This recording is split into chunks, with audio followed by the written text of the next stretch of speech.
Sugeng enjing Mas Sugeng Gading. enjing. Wah. Pripun tesih sakit anu? Lumayan. Mugi-mugi saged. Amin. Pokoknya buat wayangannya Mas Gading tuh selalu ready, Mas. Wajar. Tak usahakan pokoknya. Yang ki mangke apa jenenge?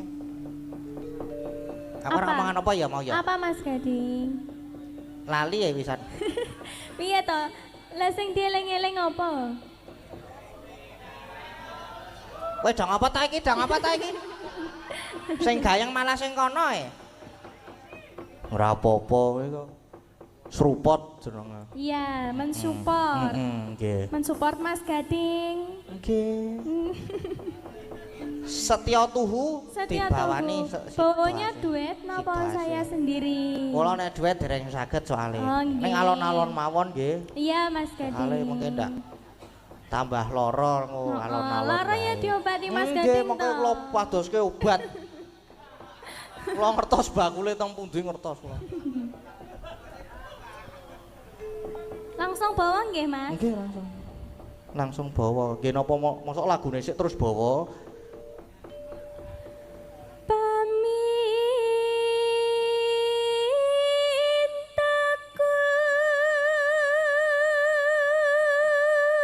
Tak kira mau terus Gunung Galunggung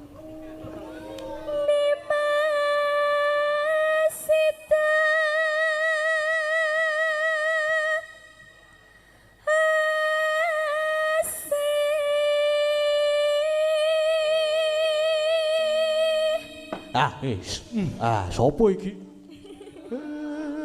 Kok ana sing apik iki? Semar iki senengane nek ana sing apik terus teko meneh. Muncul. Ya lah, mar. Eling. Ora masalah. Tok ning kene wae aku. Monggo.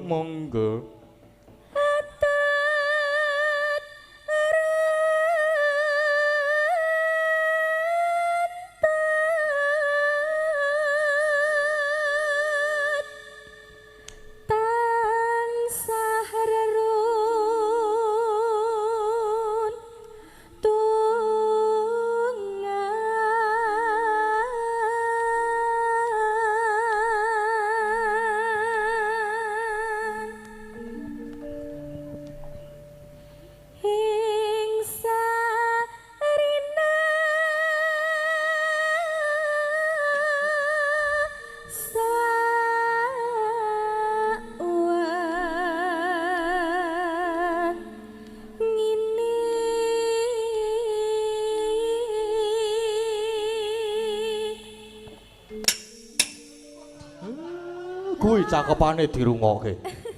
Ora do kriyap-krisip wae. Cek isuk kok ya marai kaget to Mas Gading. Bentos melek meneh. Rang bar mangan bakso.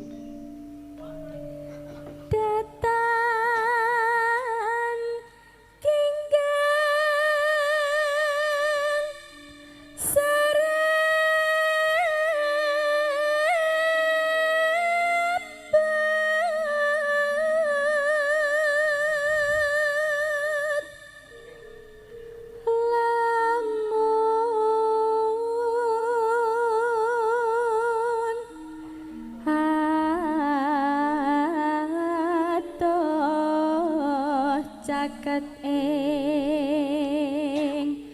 ati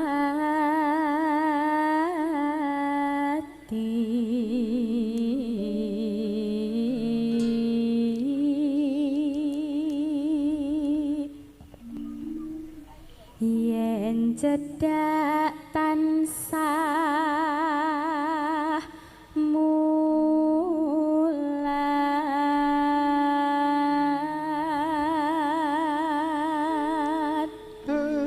Cedak tansah melet mulat. Sida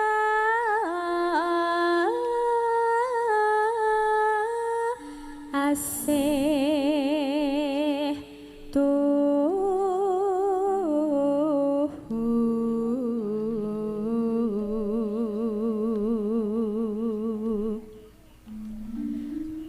Do mimi lan min tuna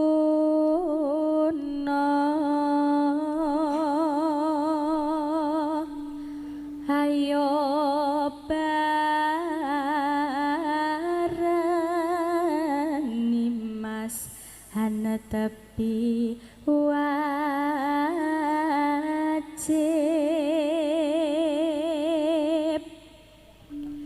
sida asih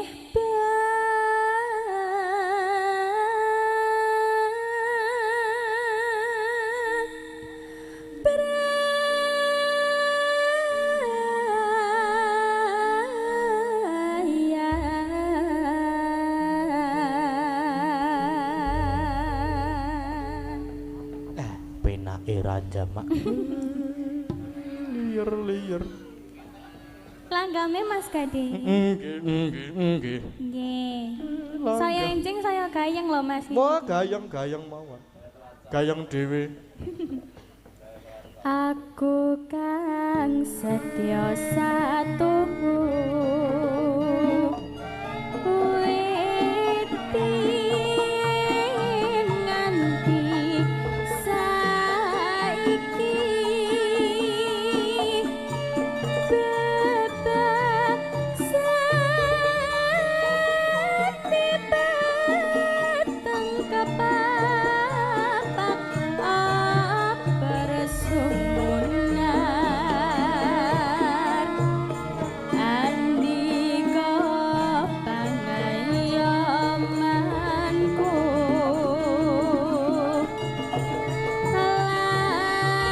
lahir batin kuwas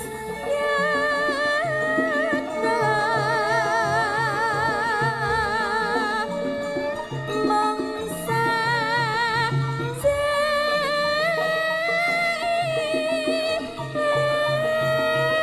sengika semuni kurang reno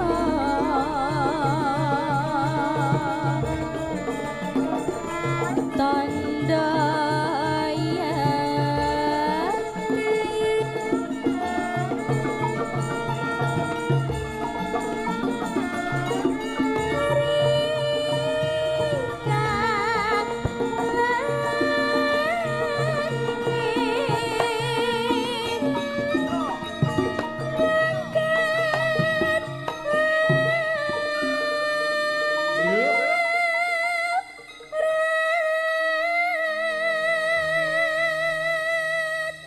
Mike mati, Mbak. mati Mas Gading. Mboten napa-napa kula gadah mik. Tenan yo kancaku kesetrum ning omahku.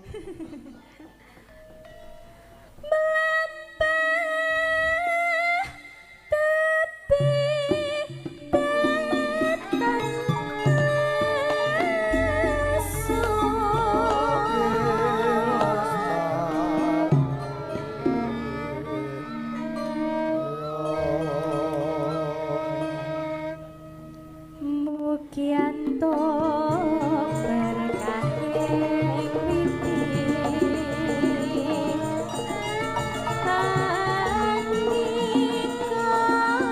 mongsa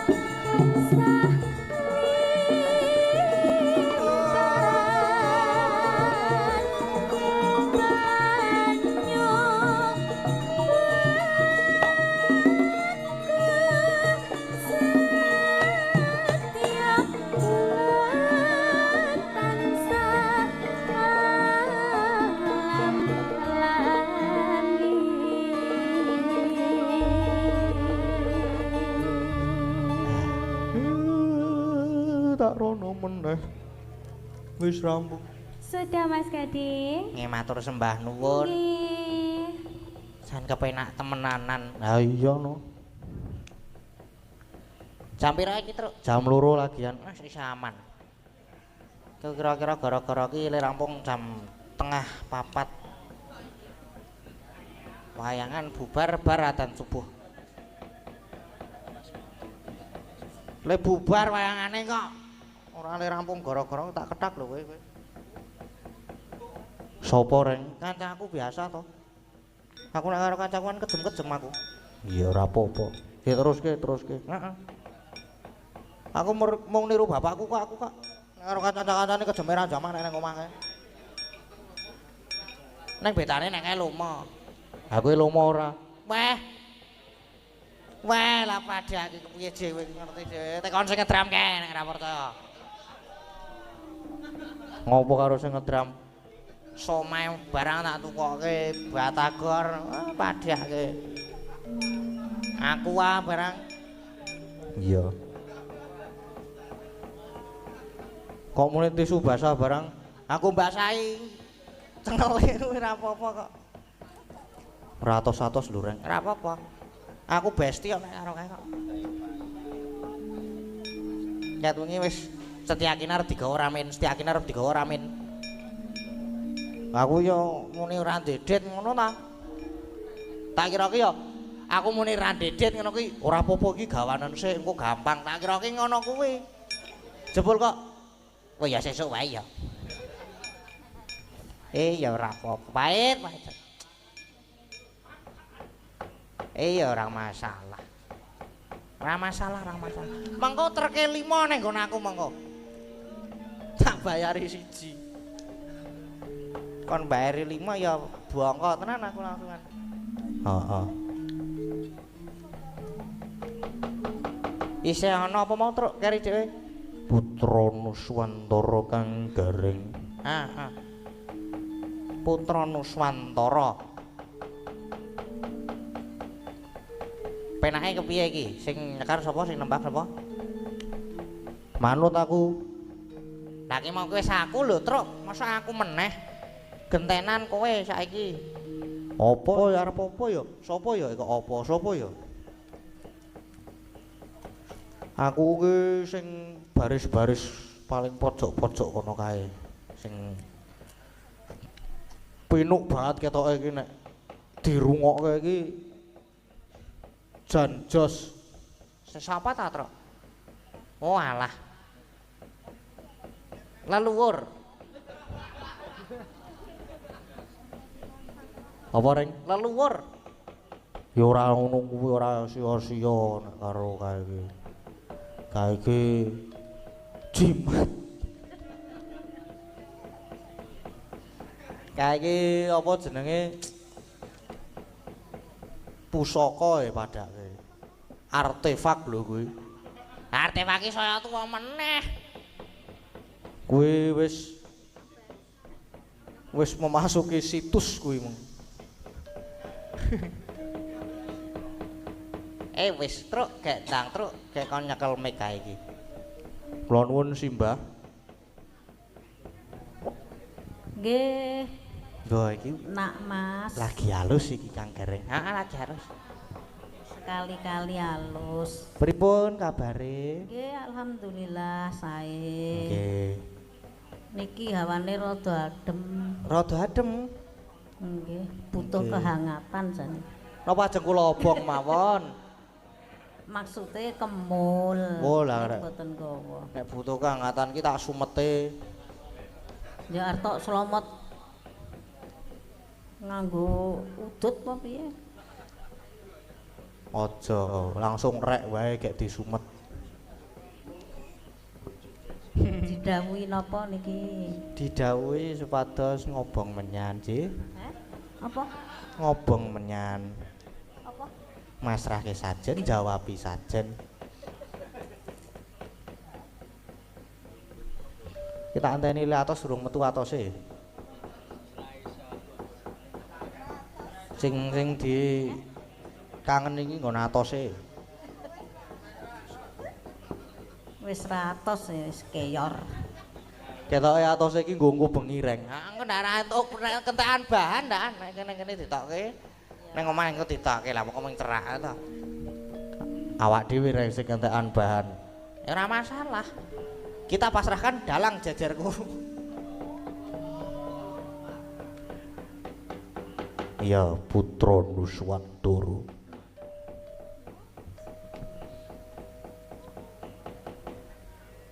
Dibawani Pokoke aku arep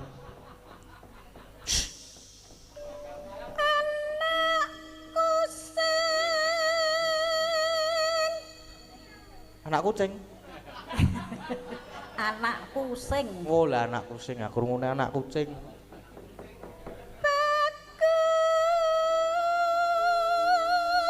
Pakus. Bagus. Oh bagus.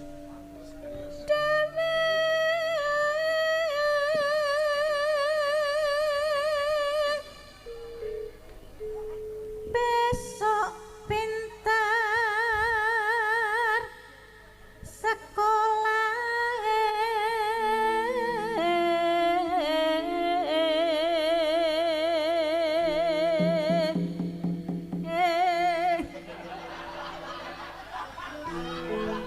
lah ya ora kulino kok ya. Ora apa-apa, ora apa-apa.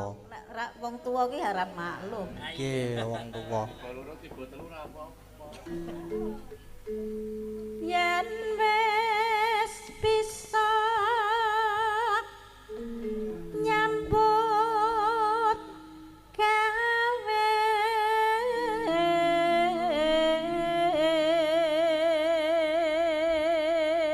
Keyboard Mbah, keyboard Mbah. Loh, wah. kudu mlaku sak mestine.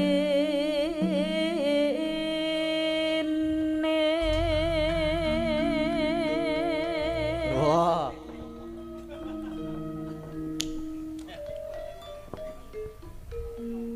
Cep menang anakku aja pijet nangis wae. Anakku sing bagus dhewe besok pinter sekolah.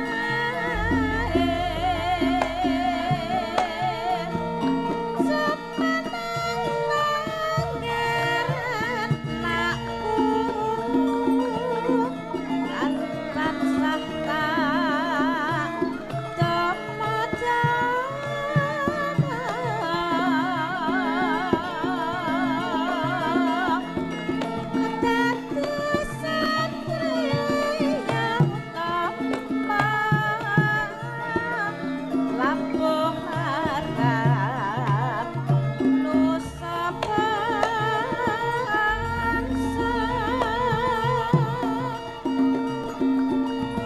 enggal menengo anakku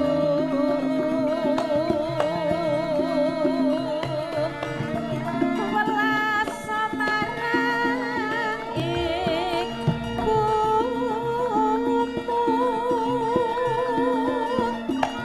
didhawuhi kudu gugu bisa gawe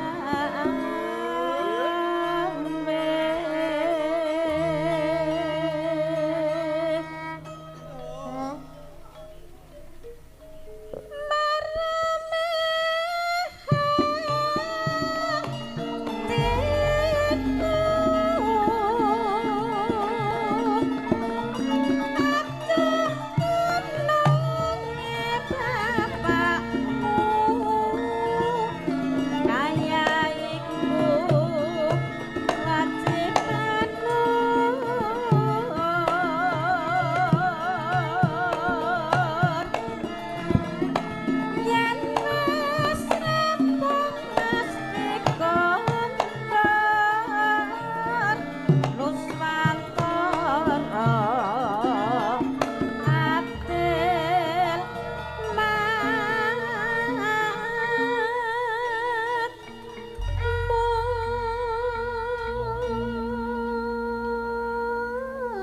Alah. Matur nuwun, matur Mbah nuwun. Iya padha-padha. Iya. Apik e. Ayo ya sih. Kepinuk, ayo. Pe, Kak nganu sapa jenengmu Reng? Nah, Kang Gareng piye? Sak lagu meneh. Oke, arep apa? Dika penutupan ta iki? Penutupan. Sing rada gumiyak sithik. Apa? Perahu layar sing pisanan pelok, engko sing loro slendro. Ngono? Iya. Oke. Saka kendang. Iya. Kur. Pelok terus pindah slendro. Iya.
para warga ing negara Ngamarta menika sengkut gumergut anggenipun nyambut damel rina kang sarta wengi mrih cukuping urip wonten ing alam donya ning radi nyingkur dumateng manembah marang purbaning Gusti ingkang ngakarya jagat. Wong Ngamarta racakipun kathah-kathahipun sami lali ora ngrumangsani yen to wong urip menika wonten ingkang nguripi, wong obah menika wonten ingkang ngobahaken inggih menika Gusti sing ngakarya jagat. Kabrung anggenipun nyambut damel kon ngibadah wae ora gelem. Wekasanipun Gusti sing ngakarya jagat paring pangeling-eling wujudipun pagebluk mayangkara larang sandang kang satopangan. Menika ingkang ngakarya lukasung pimut dumateng para kawula ing negara Ngamarta supados balik eling dumateng purbaning Gusti ingkang ngakarya jagat ndedonga nyuwun marang purbaning Kang Kawasa. Kanthi srana ngibadah sesarengan nyuwun marang purbaning Gusti ingkang ngakarya jagat niki dalane Ngamarta saged malaya temah jati temah nirmala. Perempuan mancepor rene edan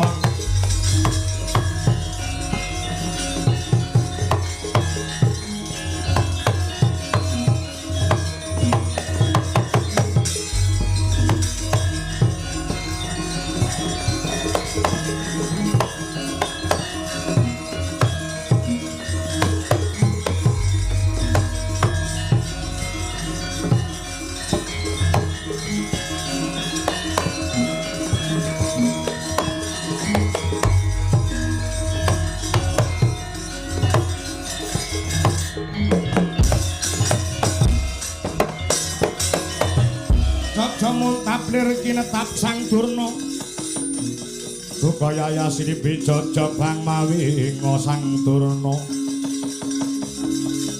Jojobang mawinga wengi sang Durna sang Durna umajut padon ning lati netra kocak mundar mandir sang Kumbayana sinumut marang saketeng Sang Durna sing angrepo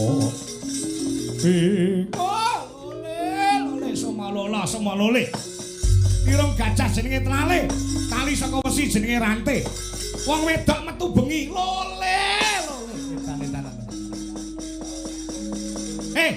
Sumanggono Paduka menika sinten lho kowe ora kenal karo aku lho niki dereng alah ora duwe TikTok kowe genah kenal karo aku Pendhita kondang kebrak tapak limo mancer penemban Begawan Durna kuwi nggih penemban Begawan Durna nderek tepak Angglia Diwanuh kula pun penemban Sumanggono kupengku krungu rasa tak omongi maksudipun kados pundi jawil kula saking wingking lemu nyelomang handaleming ngucap kaya dene guru mulang karo murite Kiai mulang lawan santrine kowe iki apa ora nyawang ketoke bar meguru anyar kowe kemaruk pedho sapa-sapa mau kandhane pedho sapa-sapa mau tuturi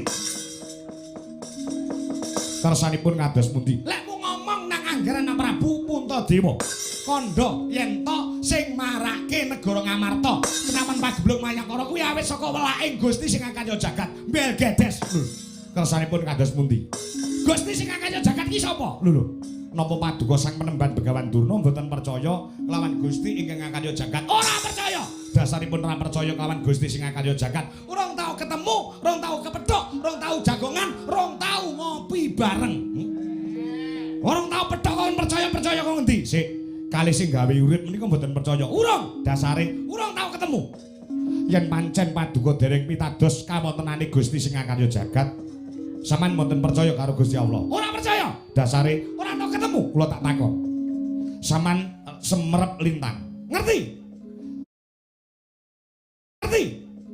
semerep rembulan weruh srengenge weruh menika kenging disawang napa mboten kena disawang dasare ketok yen kena disawang menika wujud napa mboten wujud nek wujud menika wonten ingkang damel napa mboten kabeh kuwi nek wujud kuwi mesti ana sing gawe lintang rembulan srengenge sinten sing gawe lintang rembulan srengenge Gusti sing karya jagat kenging napa Paduka wau mboten percaya kelawan Gusti sing karya jagat mongko nembe kemawon Paduka ngendika nek sing gawe lintang rembulan srengenge Gusti sing karya jagat nuwun sewu sampean pendhita tuwek nek mincel-mincele cangkeme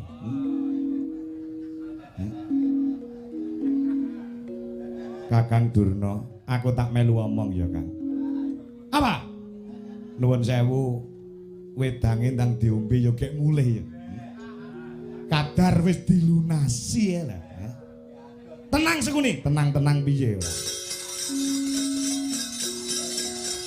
sak menika kula gentos nyuwun katerangan takon apa miturut gagasane saurunge kowe teka ki mangko wis ngendika kelawan anggaran Prabu Puntadewa sing eneng kono ngandharake yen to negara Ngamarta ki ketaman pagebluk Mayakara ki mergo ana umate Gusti sing kakayumur sing kudu dipateni ya kuwi Anoman yen Anoman dipateni negara Ngamarta bisa wali temajati jati teman melo pulih kadidene wingi uni kudu nganggo tumbal wong sing ora ngerti dosa pancen dasare kaya mangkono kula tak takon Paduka menika